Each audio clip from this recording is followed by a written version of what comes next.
Chapter 51. Like a hawk as the wolves searched the area with agitated movements, they soon split into smaller groups under the direction of their alpha and scattered into the forest. "I'm lucky their sense of smell isn't that sharp," Utter muttered with a smirk as he watched the wolves divide into pairs and head off in different directions. He had noticed this trait during his observations the day before. Unlike ordinary wolves, they didn't mark their territory with urine. Instead, they relied solely on visual claw markings. His theory had been confirmed during the slaughter in the cave. The cave's natural ventilation should have helped carry his scent deeper inside, making it even easier for the wolves to detect him if their sense of smell had been sharp. Yet despite that, the usually alert and territorial creatures hadn't noticed him until he stepped into view. He still didn't know what kind of evolutionary shift had dulled their sense of smell, but it worked in his favor. Had these wolves retained the olfactory strength of normal ones, said to be 100 times more sensitive than a human's, and combined it with their enhanced power, the hunt would have been far more difficult. After mentally noting the direction each wolf had taken, Utter climbed down from the tree and began tracking the pair that had headed toward the most isolated area. From the beginning, he had never intended to face the entire pack. To defeat a predator pack, one had to think like a predator, and Utter possessed an exceptional talent for that kind of empathy. After tracking them for a while, the pair of wolves reached a small pond beneath a sunlit waterfall. Clearly, the hunt followed by pursuing Utter had worn them down. They had stopped for a drink. That worked in his favor. As the wolves took turns drinking and keeping watch, Utter moved behind a tree and quietly unfolded his wings. The rest had eased most of the muscle strain, and he estimated he could stay airborne for at least a minute. Given the maneuver he had in mind, it would probably drop to 30 seconds, but that was all he needed. He gave his wings 2 light flaps to test them, then pulled a length of rope from his leather pouch and formed a loop at one end. Focusing back on the wolves, he began his approach, silent, hidden. It wasn't just their sense of smell that was dulled. Their awareness in general seemed impaired. Combined with Utter's practiced stealth, they didn't notice him until he was almost on top of them. From behind a large rock, he waited for the right moment. Then, wings flaring, he surged forward, ignoring the wolf on guard and charging straight for the one drinking. Their instincts kicked in too late. The drinking wolf hesitated just a second longer than the other. It was enough. Utter hurled the rope, the loop catching the wolf's neck. With a sharp flap of his wings, he shot upward, the wolf now dragging behind him. Make it 10 seconds, he corrected himself mid-flight, gritting his teeth as the wolf thrashed violently, its weight pulling against the rope. It was heavy and struggling hard as it began to choke against the tightening noose.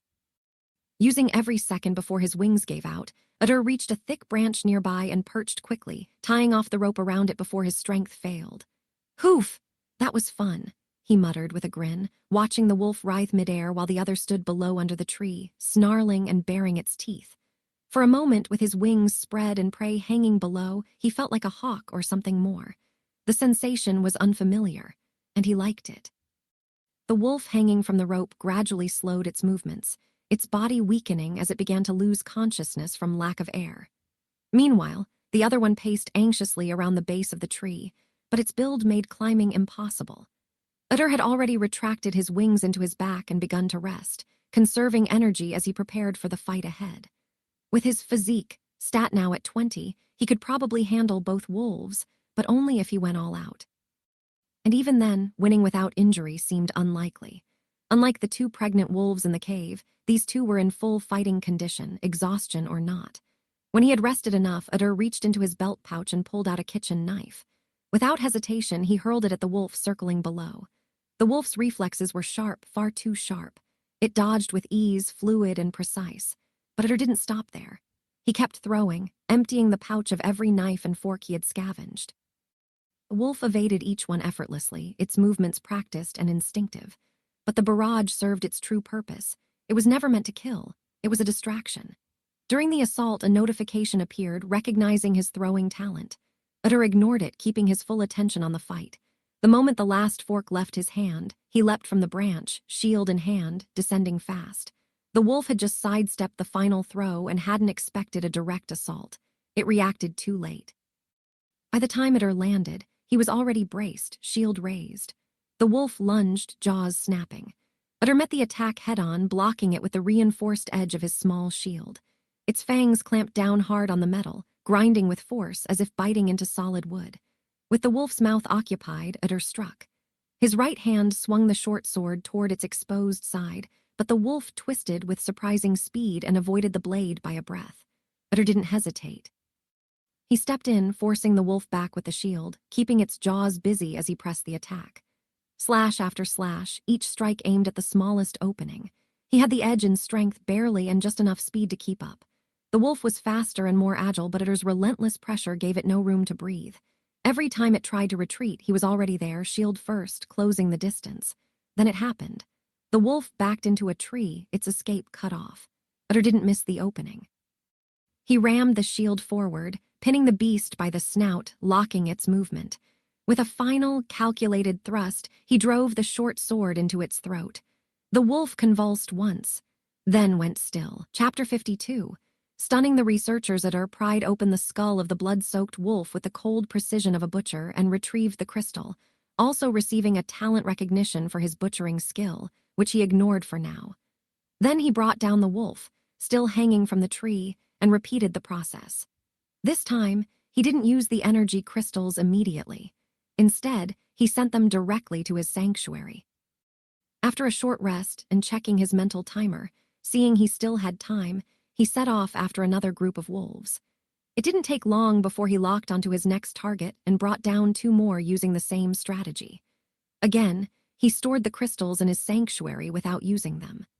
As the sky darkened, Utter dragged the bodies of the 4 slain wolves back to the village and into the underground shelter.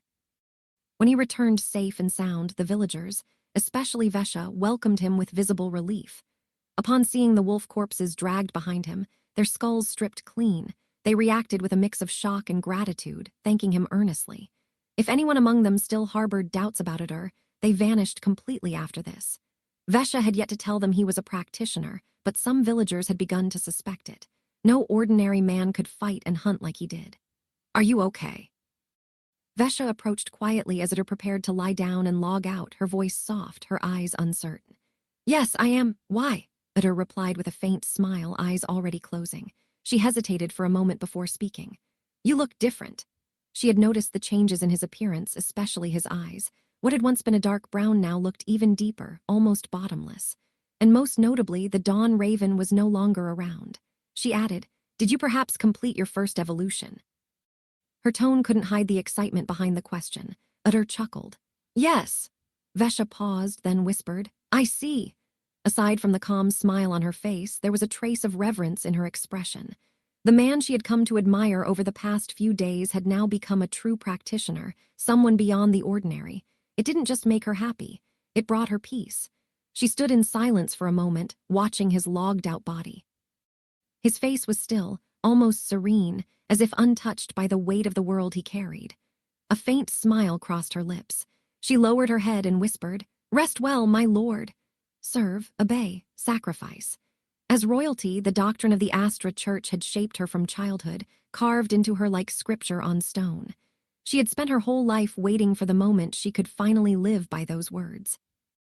Now that moment had come, and with it, a chance for her kingdom to gain a new powerhouse, one that might save it from its predicament.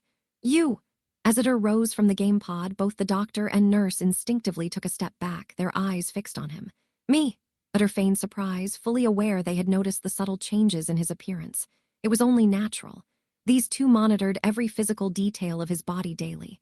Of course, they would notice. "You look a bit different compared to this morning," said Dr. Elliot Vance, studying him closely. "Would you mind explaining the change and allowing us a quick check before you go?" His tone was polite, though clearly tinged with excitement. Utter suppressed a laugh, placing a hand on his chin as if deep in thought. "I think it's because I went through an evolution," he said calmly. "Evolution, you completed your first evolution." The doctor's eyes widened as he turned toward Nurse Myra, giving her a subtle signal to start recording. "Can you explain it in detail? What kind of spark did you evolve with? What changes have you noticed? What did you feel during the process?" The questions spilled out one after another, his enthusiasm barely contained.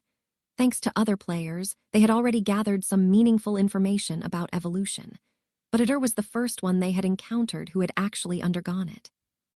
And for someone like Dr. Vance, a devoted researcher, the opportunity to study a live subject was more valuable than his reputation. This wasn't just about mutated genes. This was evolution at a revolutionary level. After seeing the contemplative, undecided look on Utter's face, the doctor quickly added, "Don't worry. I promise you'll receive more than fair merit for any information you provide." He was afraid Utter might want to keep everything to himself. And if that was the case, there was nothing he could do to make him talk.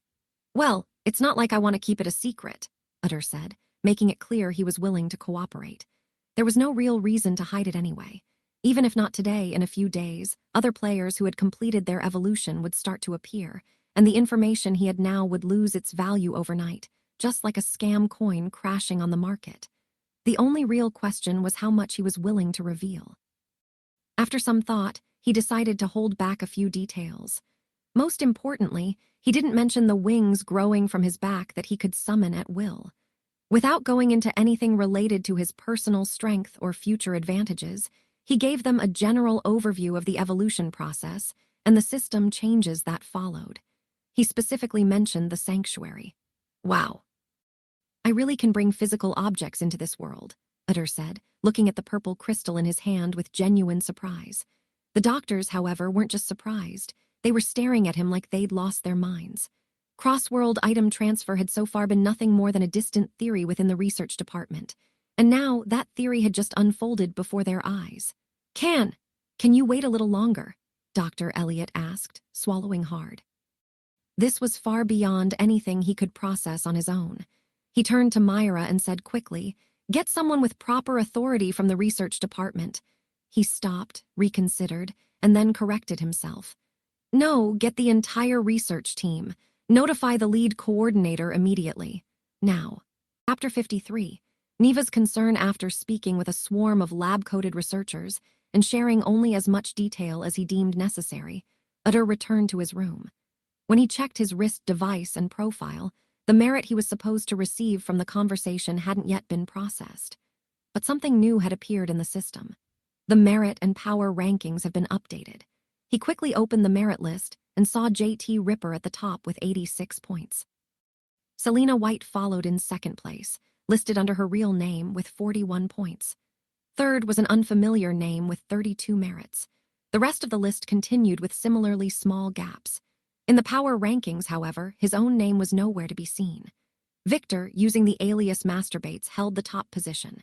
He was followed by the same unknown name from the merit list, then Selena White, and to Utter's surprise, Irene in fourth place. Although Irene was naturally strong, he had entered the game as a pureblood, not a mutant.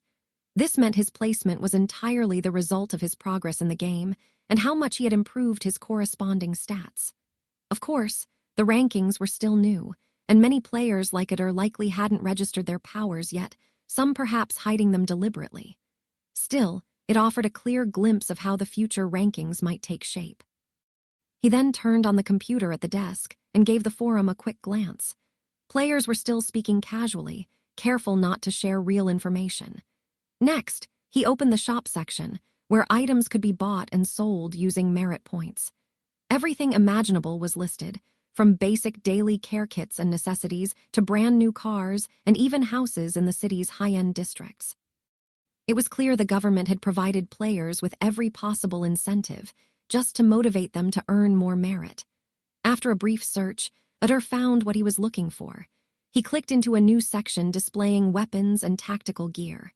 "Wow, isn't this a bit much?" Utter muttered, frowning at the 450 merit price tag on a full-body tactical suit. But the reason for the high cost was obvious. It was the same advanced uniform currently used by the SDF, made with top-tier modern tech. The fact that even this kind of equipment was being sold for merit points showed just how far the government was planning to give them. He browsed through more affordable gear, tactical outfits made from durable fabrics and reinforced with Kevlar plating over vital areas. Eventually, he found a full set including boots and gloves that caught his interest for 18 merits and added it to his cart. This purchase mattered. In the other world, he didn't even have proper clothing or shoes. But now, thanks to the sanctuary feature, he no longer had to walk around in rags. He moved on to the weapons section. Everything was there, from hand grenades to rocket launchers. There was even a tactical armored vehicle. He browsed with mild curiosity and let out a laugh when he realized there were no tanks or anything similar. He picked up 2 titanium-based combat knives for 10 merits each, then added a small oval shield for 8 merit, which could be strapped to the back to double as spine protection. He also bought a set of 20 small throwing knives for 12 merit, along with several meters of reinforced wire and a long climbing rope, all intended for traps or survival use. After some thought, he also added a few grenades to his cart, spending another 10 merits, thinking about how much he enjoyed explosions and how they looked like art to him. When he checked his remaining balance, he had 18 merits left. He sighed. I thought I had a lot more. Only now did he realize how quickly merit points could vanish. Still, most of what he'd bought was far beyond the reach of an ordinary citizen. He briefly considered buying a handgun for 20 merit, but ultimately decided against it. It was expensive, and after his encounter with the wolves, creatures fast enough to dodge bullets, he doubted a pistol would offer more distraction value than a throwing knife. In terms of cost versus effectiveness, it wasn't worth the investment. There were other weapons that looked useful, even valuable, but they were well beyond his current merit range. He briefly considered selling the crystals in his possession for merit, but he couldn't accurately determine their current value, and he might need them soon. So he decided against it. After confirming the items in his cart and seeing the merit points deducted, he shut down the computer, put on his new uniform, and set out for home. The items he purchased would be delivered and placed in his room while he was gone, so there was no need to wait around and waste time. When he got home, Neva was in the kitchen and the smell of food had filled the house. I'm home, Utter called out, slipping off his shoes and stepping inside. Welcome back. Go wash up and wait at the table. Dinner's almost ready, Neva called back from the kitchen. Got it, Utter said, heading upstairs to change and take care of a few things before coming down. When he returned, the table was already set. Compared to the plain meals they'd had recently, tonight's dinner actually looked like it had some real meat in it. She must have done the monthly shopping. I've got 1,000 credits sitting in my account. I should probably give her some, he thought as he looked over the food. Since his own expenses now ran on merit points, he hadn't touched his government paycheck. Considering their monthly household income was usually just 700 credits, an extra 1,000 would be enough to upgrade their lifestyle. At the very least, they could start eating better. Still, I need to tell her about the new job. With Marielle gone, he didn't want to stress Neva out even more, but hiding it wasn't really an option, especially not now. After his recent evolution, his appearance had changed just enough that Neva, of all people, would notice. And she did. Who are you and what have you done with my brother?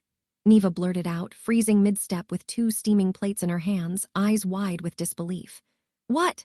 Utter raised a brow, genuinely caught off guard. He hadn't expected that kind of reaction. He stepped forward, took the plates from her before she could drop them, and calmly set them on the table. She squinted at him, studying his face with exaggerated suspicion. Then she crossed her arms. Seriously, what the hell? Since when does my brother have better skin than I? What are you using? Utter blinked, unsure whether to laugh or lie. Apparently her concern was less about mutation and more about skincare. Chapter 54, Testing the New Gear, so let me get this straight. The game you were playing isn't actually a game, but another world. You mutated your genes by playing it, got a government job, and now you're making 1,000 credits a month, Neva asked casually, sipping her soup. Pretty much, Utter replied, tossing a few pickles into his mouth. What about university? She asked, wincing as the hot soup burned her tongue. She blew on her spoon before taking another try. Still enrolled on paper, but I don't have to attend classes anymore, Utter said, glancing at her from the corner of his eye. Something about her behavior felt off. She was acting like everything he'd said was completely normal, reacting with the bare minimum while calmly eating her dinner. He was starting to wonder if Marielle's long absence had finally gotten to her. Maybe the loneliness was starting to mess with her head. Is it dangerous? Neva asked, this time looking him straight in the eyes. No. My job is basically just to keep playing the game. Even if I die in there, nothing happens to my actual body, Utter said, feeling a hint of relief. At least now she was asking something that sounded like her. Then it's good, Neva said with a smile, continuing to eat. You're not surprised? Utter couldn't help but wonder. Neva paused, raised an eyebrow, and said, I mean, You've always been crazy smart. And when I think about you hanging out with someone like Victor, with a dad like Henry Bates, and dating Selena White, who everyone basically treats like royalty, it weirdly makes sense. Honestly, I figured you were some kind of secret agent or something. This actually sounds more believable. Utter chuckled. Hearing it from her made it all sound less dramatic somehow. Still, that wasn't the part that truly concerned him. I mean the new world, he said, correcting himself. Doesn't that part shock you? Neva pressed her lips together, then shrugged. Yeah, the whole game is actually a portal to another world. Thing is pretty wild. Feels like something straight out of a fiction novel. Looks like she's been reading way too many web novels lately, Utter thought, eyeing her strangely. Even the concept of a game leading to another world didn't seem to faze her much.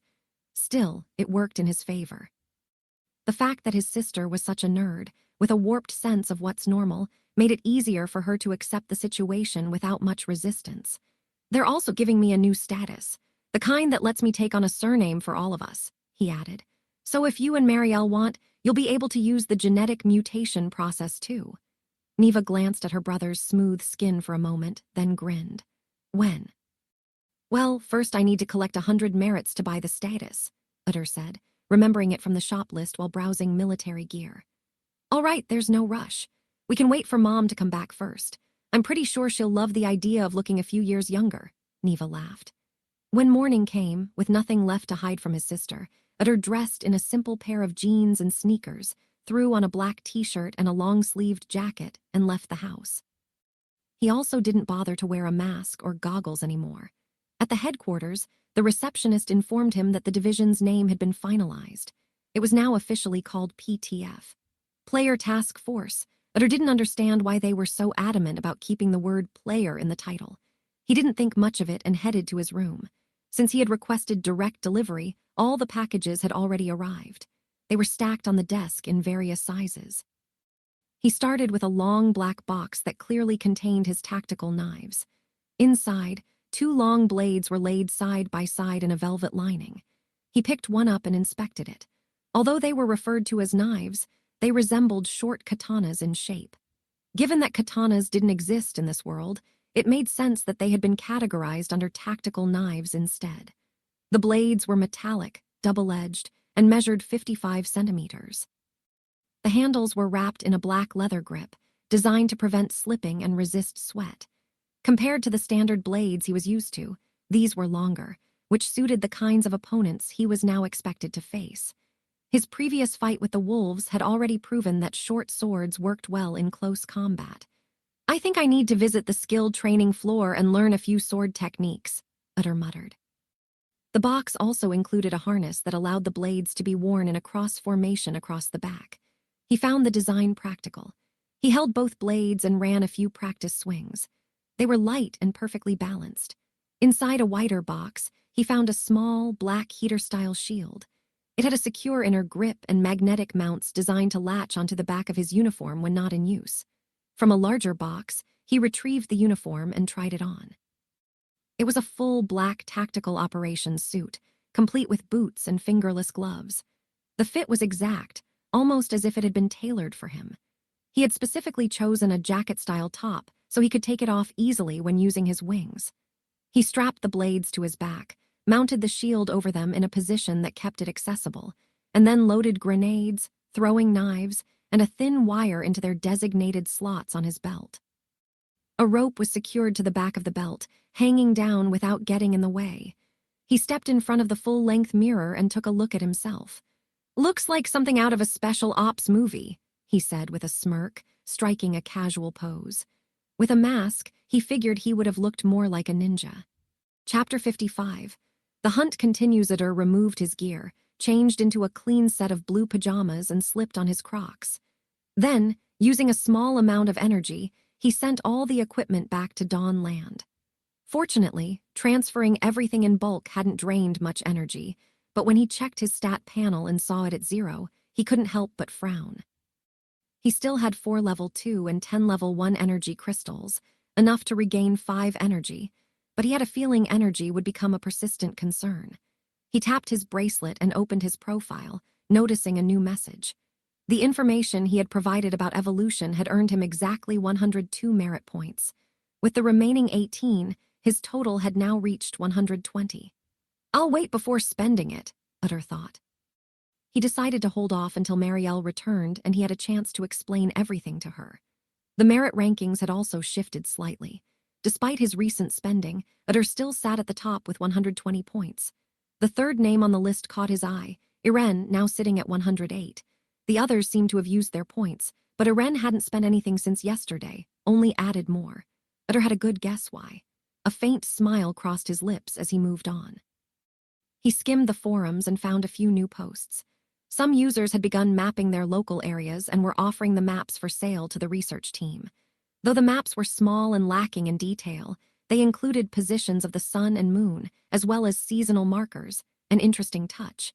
It was clear these weren't from his region, but from distant parts of the world. Utter briefly considered buying one with merit, but changed his mind. He didn't need it yet. Better to wait until the maps offer more detail.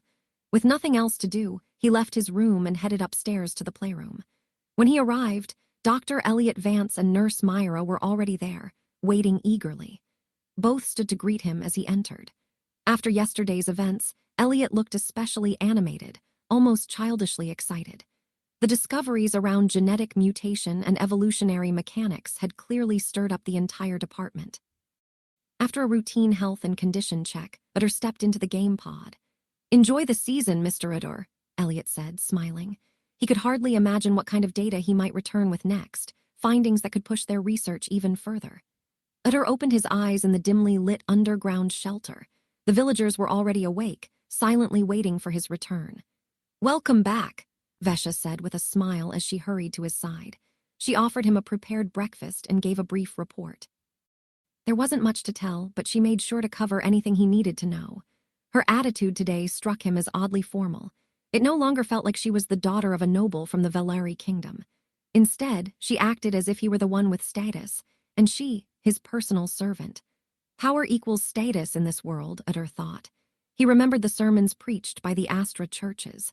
They called on people to serve strength, disguising obedience as virtue.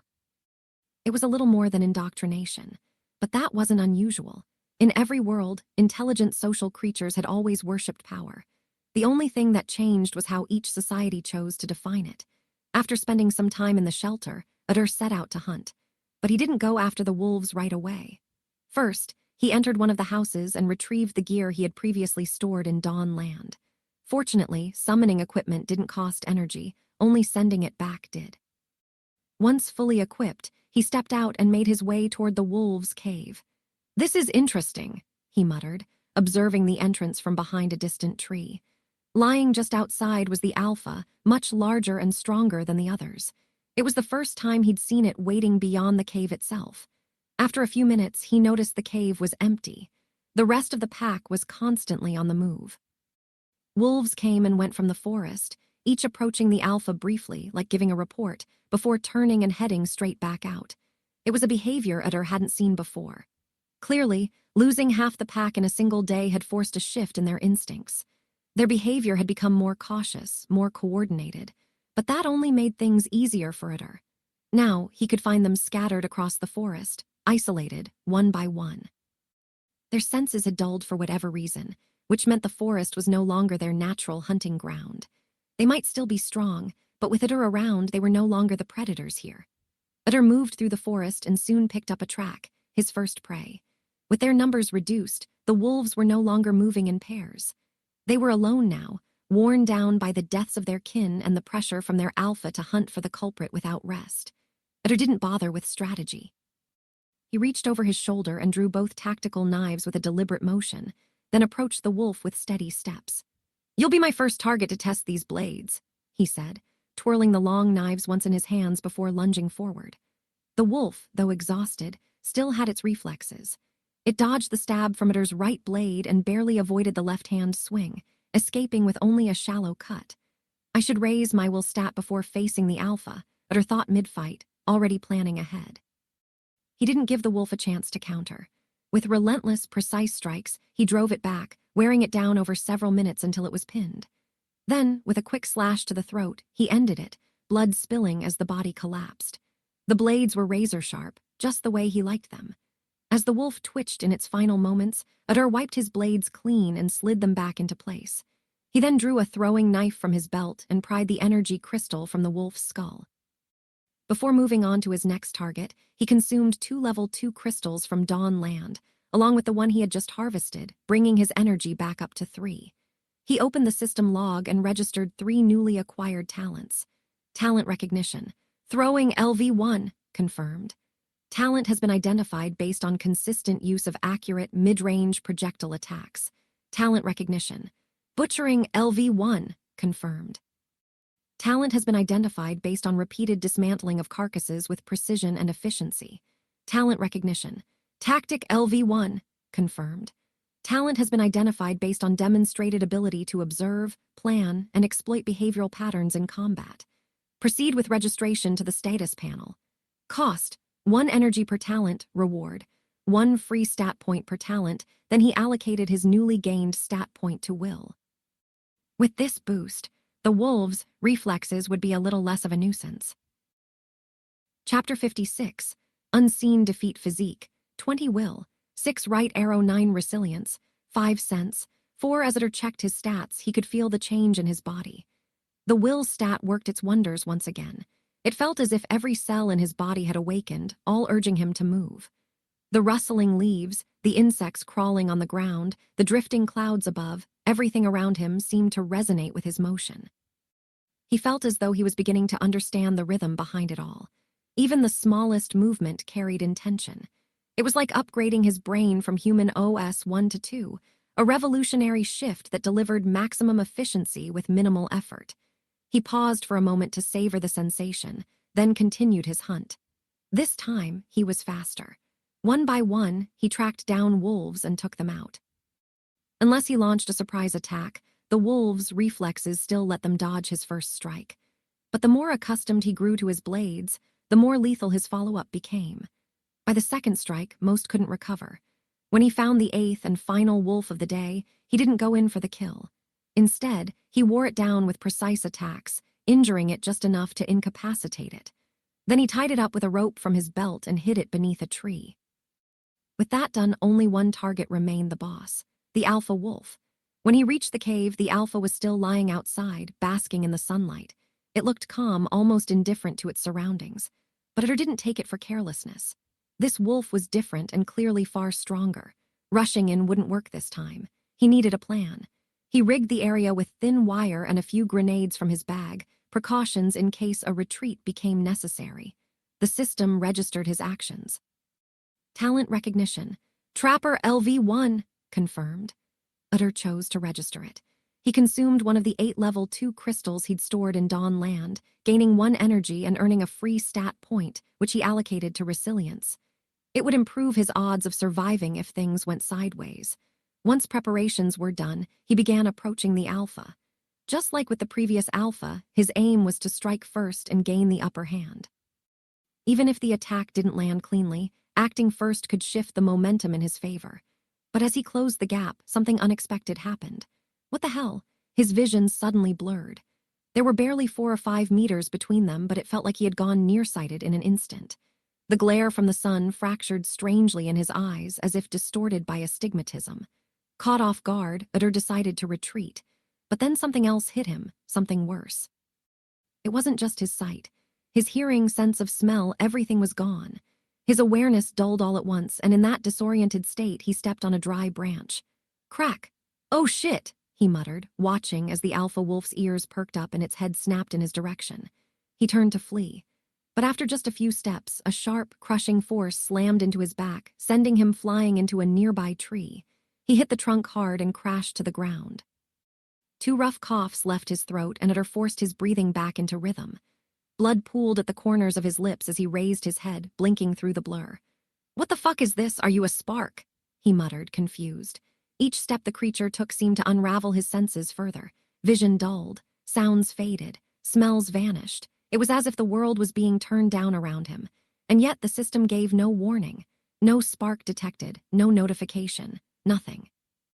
Utter shoved the thought aside. This wasn't the time to think, he needed to survive. The wolf crept closer, then suddenly lunged.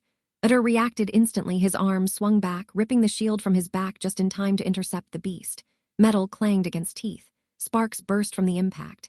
The force of it sent tremors through his bones. The shield held, but just barely. 3 deep gouges ran across its surface, marking where the claws had landed earlier. It was still intact, still holding. Until it didn't. With a guttural snarl, the wolf bit down, clamped its jaws around the shield, and yanked. The steel tore from Utter's grasp with a jarring screech. The creature's jaws tightened. With a wet groan of strained metal, the shield crumpled like cheap scrap, folding inward with ease. Then the beast spat it out and pounced again. But Utter was ready. His fingers had already pulled the pin. The grenade in his left hand blinked red. 1 second. Half. He hurled it straight into the wolf's face. Boom!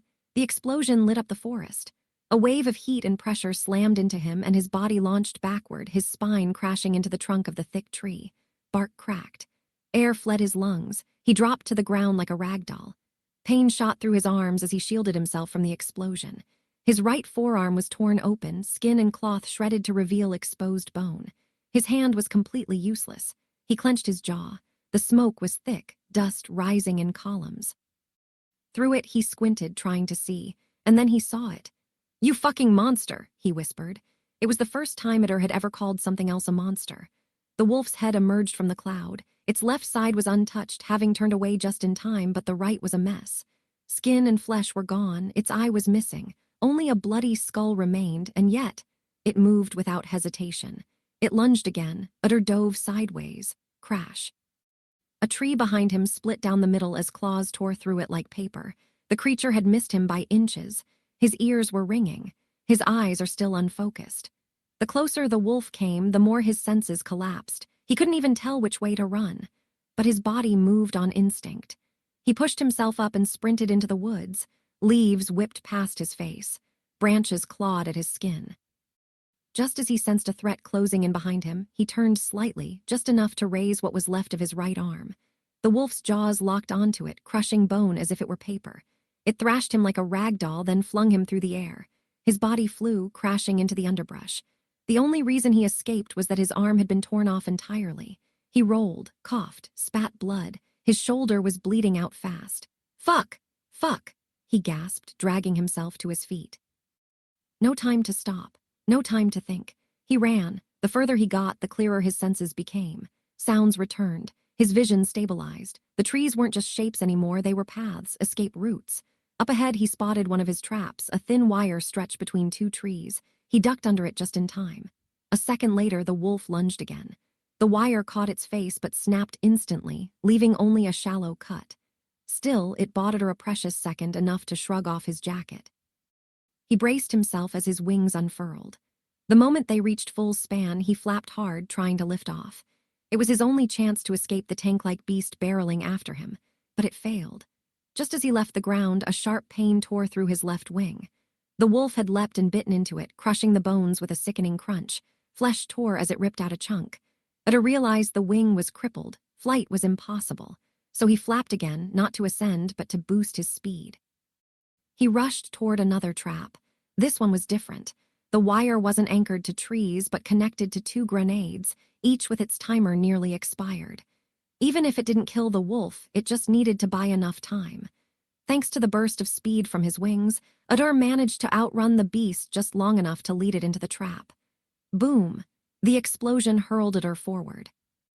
His wings had absorbed the worst of the blast and were torn apart in the process, but he hoped the wolf, caught at the center, had taken even more damage. Or at least that's what he told himself. He didn't stay to see the outcome. He was in a critical state, bleeding by the second. Staggering, he made his way to his next destination. Not the village, not the underground shelter, but the wolf he had left alive and tied beneath a tree. After a short walk, he found it. The beast was still there, struggling weakly against the rope. Utter approached, swaying with each step.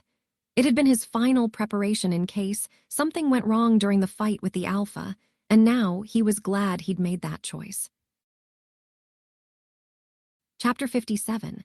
Second round. As he knelt beside the wolf, he drew a throwing knife from his belt and drove it into the creature's flesh, slicing through the skin with rough, dragging strokes. The wolf thrashed in pain, but Utter didn't flinch. He leaned down, sank his teeth into the exposed meat, tore off a chunk, and began chewing. After a few bites, he swallowed. As the fresh flesh slid into his stomach, he felt a surge of revitalizing energy flood his entire body. The bleeding from his wounds began to slow. The aching in his limbs softened into a soothing numbness. His body was healing fast. It was his innate trait from the Dawn Raven, now part of him as a Dawn human, the ability to recover by consuming raw, life-filled flesh. Without lingering on the sensation, Utter took another bite, then another, and another. He ate with urgency, tearing through muscle and sinew before the wolf's life had fully slipped away, converting every bite into raw life energy. With each swallow, the meat vanished from his gut, dissolved into pure vitality, sealing wounds and rebuilding torn flesh. His wings reformed first, restoring their span and structure. Even his severed arm had begun to regenerate, muscle and bone knitting slowly from the shoulder down. Only when the wolf took its final breath did Utter stop.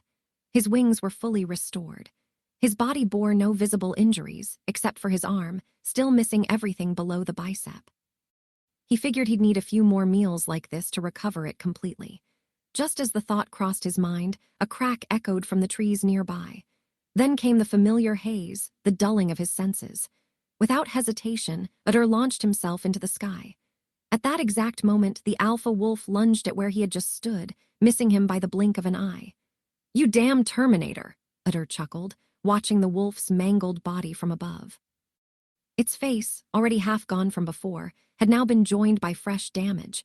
Large sections of flesh and muscle torn from both sides of its abdomen by the last explosion, exposing parts of its ribcage.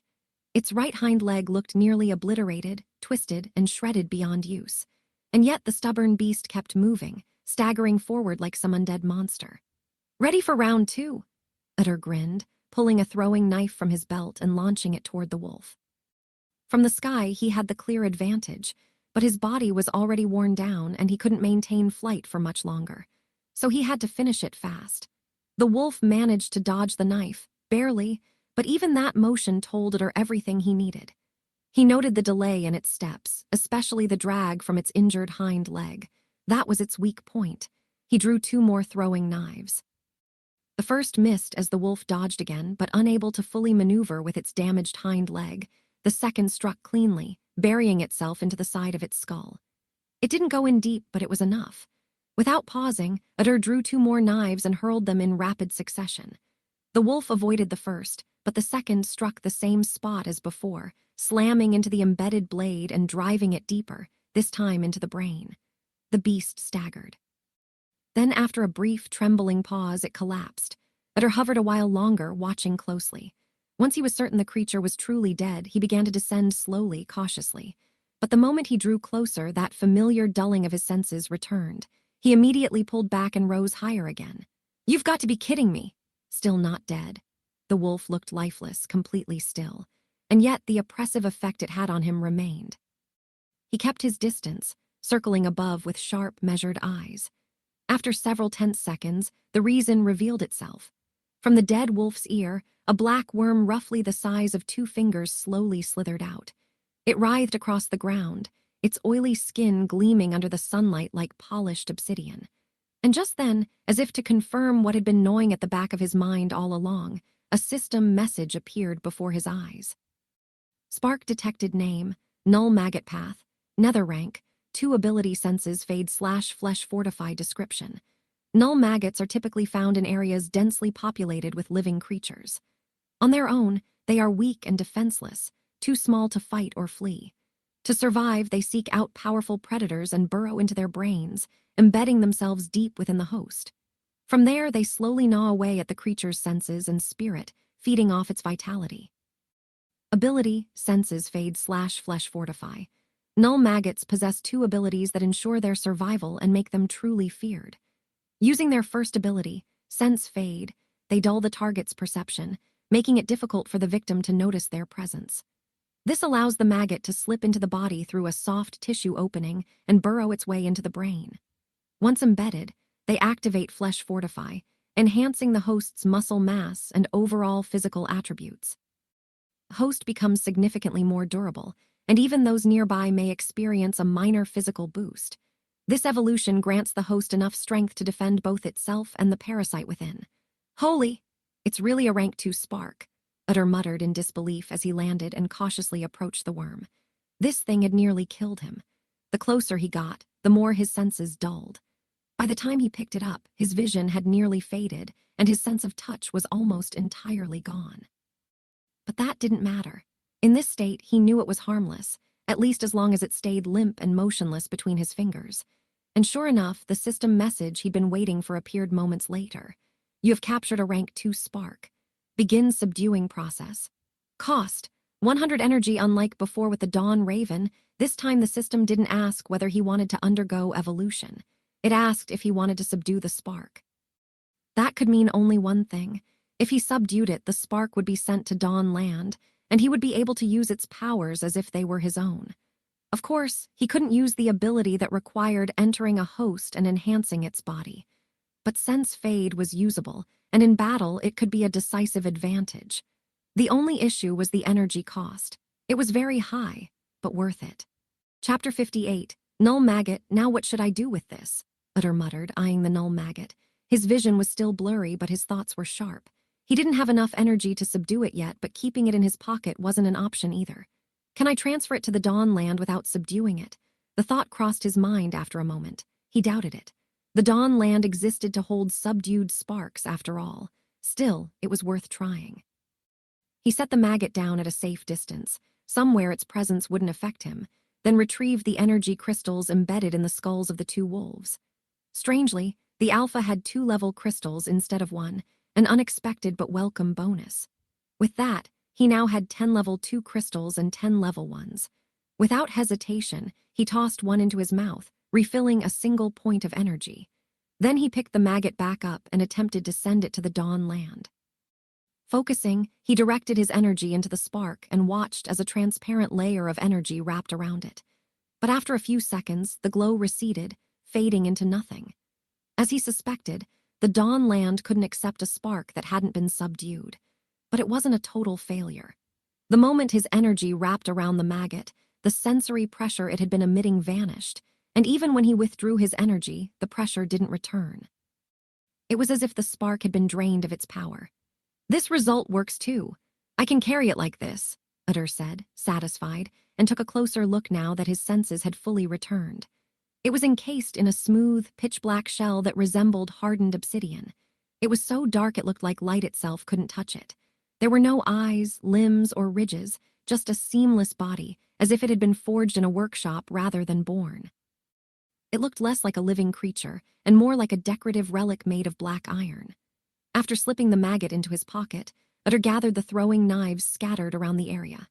Then he headed back into the forest to retrieve the coat he had thrown aside while fleeing. The swords were still strapped to it. He had spent a lot of merit on these items, and with many already lost, he needed to recover whatever he could. He also considered picking up the shield, now bent and folded in half. For a moment, he thought about having it restored at headquarters, but then changed his mind. It had done its job, but it clearly wouldn't hold up against future threats. He would spend more merit later and get something better. Once everything was in order, he returned to the Alpha's body and, using his remaining arm, began dragging it back to the underground shelter. The underground shelter was dimly lit and quiet. Other than the faint noise of a few children playing in the corner, there was hardly a sound. Even the children seemed subdued. It had been nearly 4 days since any of them had seen the sun. Enclosed in darkness, with grief pressing down on their chests like a stone, the mood was thick with despair. The loss of loved ones weighed heavily, and the oppressive atmosphere left no one untouched. While the women sat in silence, the old woman finally broke the stillness. "Lady Vesha, there's something that's been on my mind." "I hope it's not too rude to ask."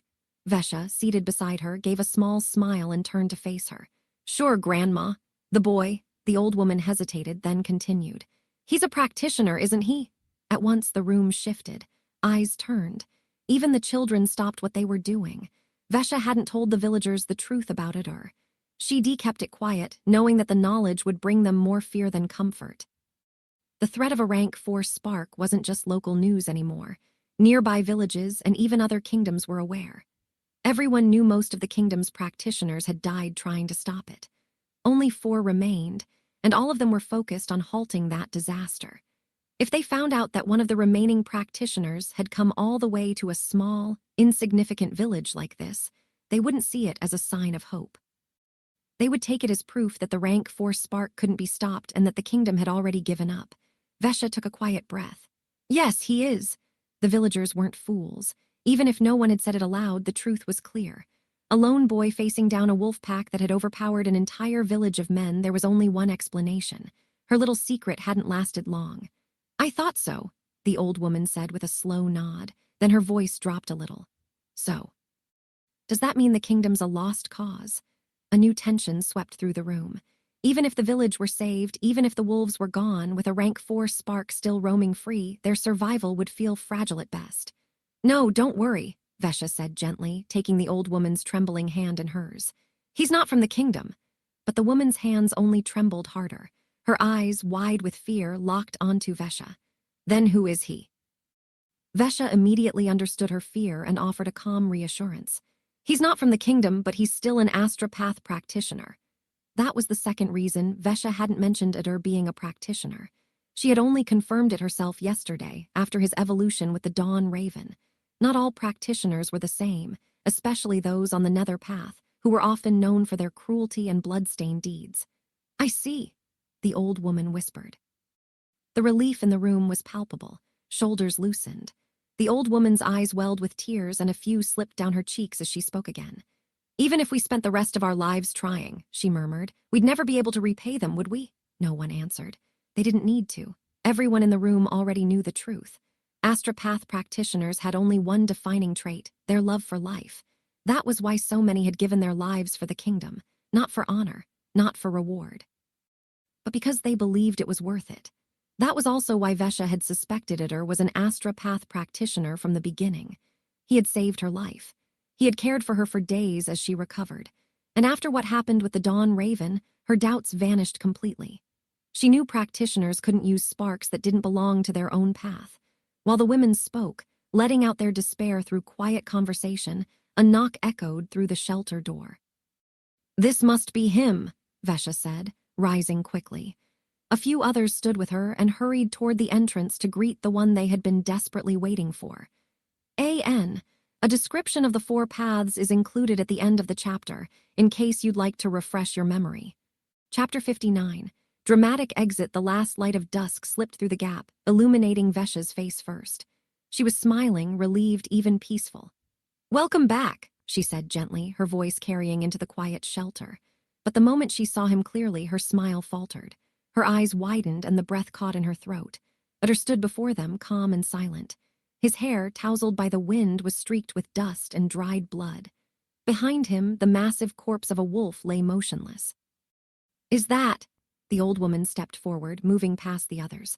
She was old and wise and didn't need an answer. She knew exactly what it was, an alpha. She stared at the corpse in silence. For a brief moment, the pressure in her chest eased. If the alpha was dead, then perhaps everything was finally over. But her relief was short-lived. Her eyes shifted to something else, something that should have been there but wasn't. Then came Vesha's voice, sharp and full of alarm. Your arm.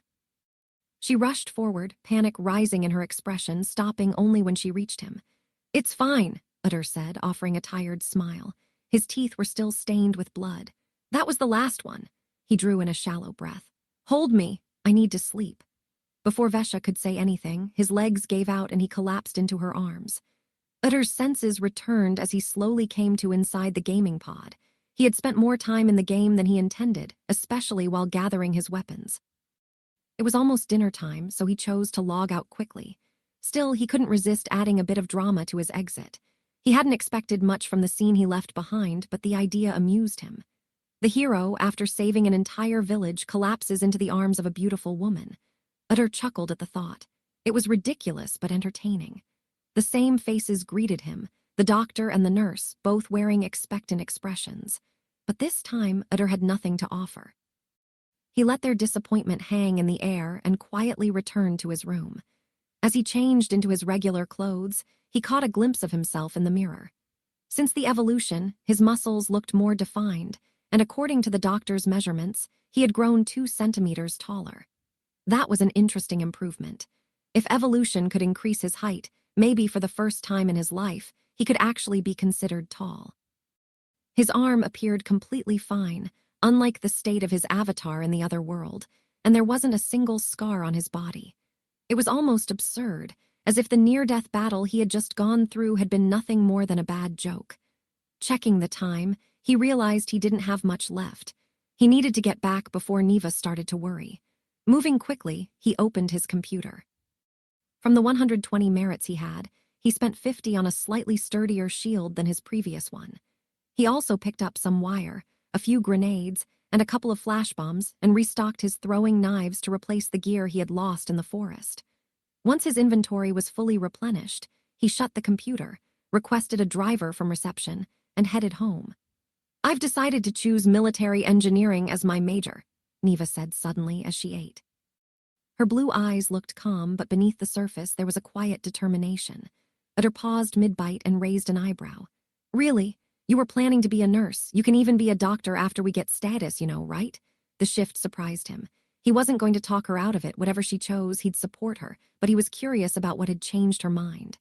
"I wanted to be a doctor because of Mom," she said. "I thought I could help children like she did, but now."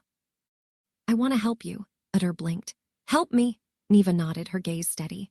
"I want to build real gear, weapons, armor, maybe even drones, stuff you can actually use over there." A small smile tugged at the corner of Utter's mouth. He hadn't expected their conversation yesterday to stay with her, let alone affect her this much. He had mentioned how primitive everything was in that world. No technology, no tools worth using. He joked about the lack of proper clothes, about how most of the weapons were either too bulky or too dull to be useful. Just idle talk to keep the conversation going, but clearly she'd taken it seriously. "If that's what you want," he said, picking up another bite. "Honestly, it might be the smartest choice. I had to fight a few wolves today, and I nearly messed it up just because my gear wasn't good enough." He let out a dry chuckle. Neva went quiet for a moment, then asked softly, "Did it hurt?" She already knew the pain felt real in that world. Her brother had told her. And even if the body didn't die here, the idea of him suffering still made her uneasy. "No, not really, don't worry," Utter said. "Just had to deal with a few wolves the villagers asked me to take care of." He paused, then added with a shrug, "Didn't even look like wolves, more like oversized stray dogs." He was killing the truth to put his sister at ease. A few small lies wouldn't hurt anyone. After all, he couldn't exactly tell her that one of his arms had been torn off and he had nearly died. "Is that so?" Neva raised a brow, clearly unconvinced but didn't push it. "Then it's settled," she said, her tone brightening. "I'll study military engineering, and who knows, if we're really getting status now, maybe I'll even become a researcher after I graduate." Utter laughed and gave his sister an encouraging nod. "That's good. I'm sure you'll be a better researcher than all those stone-faced, white-coated zombies in our research department." He thought that when the time came, maybe he could pull a few strings for his sister. Chapter 60. Iren's visit. When morning came and Utter arrived at the player headquarters, he found himself caught in another brief chat with the receptionists. The women at the front desk seemed to carry the weight of all the building's gossip, always the first to know everything, like professional, sneaky reporters in disguise. The addicted woman he had pulled back from the edge not long ago was especially good at this. She operated like the head of a secret network, as if she had built her own web of informants. From janitors to technicians, from the tea lady to the security staff, she had access to all of them. And that worked in Utter's favor. For a while now, they had become his eyes and ears throughout the building, quietly carrying news back to him. Yesterday, they had been the ones to casually reveal the name of the new division, Player Task Force, PTF. And today, he could already tell they were whispering about something new. Another rumor. When he asked, they couldn't help slipping into talk about the latest gossip. According to them, the government was finally preparing to officially announce the formation of the new division to the public. Of course, the receptionists had no idea what exactly would be revealed or that it involved another world. All they knew was that the building housed third-generation mutants and that the recently released game was somehow acting as a simulation for training them. But even having that much information made them surprisingly good at what they did. He also learned that a few reporters had already started circling the building, and according to the receptionists, the city manager himself had paid a visit the night before. To them, it was a clear sign that a major press conference was on the horizon. Utter mentally filed everything away with a quiet grin, then turned and stepped into the elevator.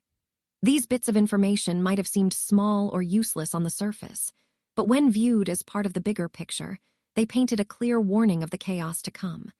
And as he entered his room, he was already thinking about how to use that chaos to his advantage. The first thing that greeted Utter in his room was a stack of boxes piled neatly in the corner. He changed out of his clothes, slipping into a clean tracksuit and his usual Crocs, then walked over and began unpacking the boxes, starting with the shield. It closely resembled his previous one, a black, heater-type shield designed with magnetic grips so it could latch onto the back of his tactical jacket. The only real differences were its matte finish and the upgraded material. According to the specs he had read, it was supposed to be 5 times more durable than the last one. That was reassuring, especially considering he had spent 50 merits on it. Next, he checked the rest of his gear: wire, grenades, and throwing knives, all purchased for another 20 merits. Once he confirmed everything was in place, he powered on his computer and started browsing the forum. Today, there was new information on the forum that caught Utter's attention. One post in particular stood out. Its title hinted at evolution, and some of the abilities that came with it, without going into too much detail. Just enough to spark curiosity and encourage other players to purchase the full information. The post hadn't been made by a specific player, but by one of the forum's moderators. It was clear that the details Utter had shared were now being packaged and sold as purchasable knowledge for players. Just another layer of the system designed to push them, encouraging them to earn more merit and spend it within the structure. At first glance, it looked like they were profiting off Utter's insights, but that wasn't really the case. For one, the state had no use for merit. Merit was a virtual currency, created exclusively for players, with no value or function outside the system. More importantly, the entire structure was designed to support players. Every system, every rule, every restriction was there to push them toward growth. Even the information gathered from players was recycled back into the community for their own benefit. That's why Utter didn't see it as malicious. The only downside was that, had he shared the information himself and sold it directly to players, he probably would have earned more merit. But that option wasn't available, and for good reason. Players were allowed to create general discussion threads on the forum, but selling knowledge directly was strictly prohibited. The only legal method was to submit the information to the relevant department, sell it to them first, and then let them distribute it to others. This rule existed to prevent hoarding and inequality. Players came from vastly different backgrounds. Some were wealthy and powerful, with access to high-end resources. Others, like Utter, came from nothing. No connections, no money, no influence. If the elite players were allowed to monopolize information and trade it freely among themselves, those like Utter would be left behind, crushed under the weight of imbalance. The system was designed to prevent exactly that. I wonder how they're dealing with the black market, Utter thought. Even with the system's restrictions in place, it was impossible to completely stop players from trading information under the table. It wasn't hard to imagine some of them blackmailing others or forcing them to give up what they knew. As he considered this, a soft beep came from his door. The digital screen above it flickered on, showing the person waiting outside. Utter smiled when he saw who it was. "Speak of the black market and it shall appear," he muttered, then walked over and opened the door. Standing before him was a tall, intimidating young man, just over 2 meters, built like a wall, with a stoic face and dark green eyes fixed on him. "Irene, why don't you come inside?" Utter said with a slight smile, inviting his guest in. He had checked the merit rankings not long ago and noticed Irene had dropped off the list. It wasn't hard to predict he'd show up soon, so his arrival came as no surprise.